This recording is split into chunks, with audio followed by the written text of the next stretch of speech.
All right, taking a look at LGVN, Longeveron. I don't know, is that how you say it?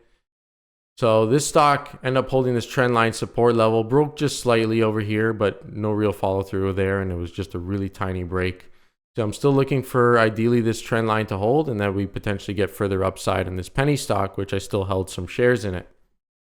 I guess we'll find out very soon tomorrow if that's the case.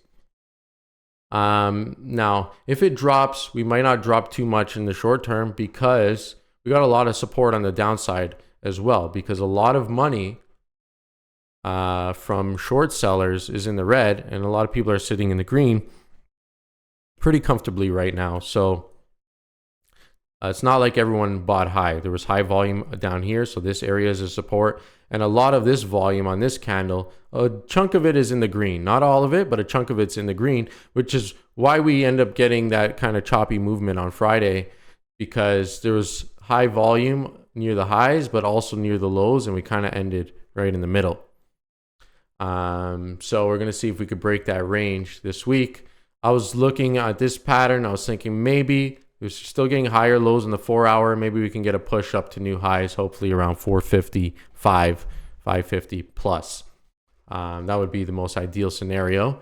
Obviously, it's a very risky name, penny stocks, and it's kind of hard to know for sure if there's any bad news going to drop suddenly, dilution. Sometimes they just move so randomly and it's unexpected that they can be hard to trade. So if you like high risk and you can handle these big movements, you can trade these names. But if you don't, maybe it's best to stay away and stick to the larger caps, which only move a couple percent a day.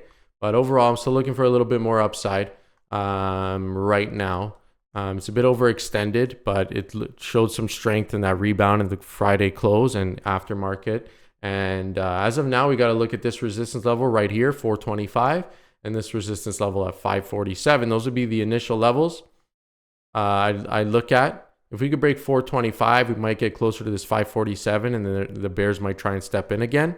And if we could break this area, ideally, we could potentially run to $6, maybe $7. I don't see it going higher than that if it does, personally, if it does go there.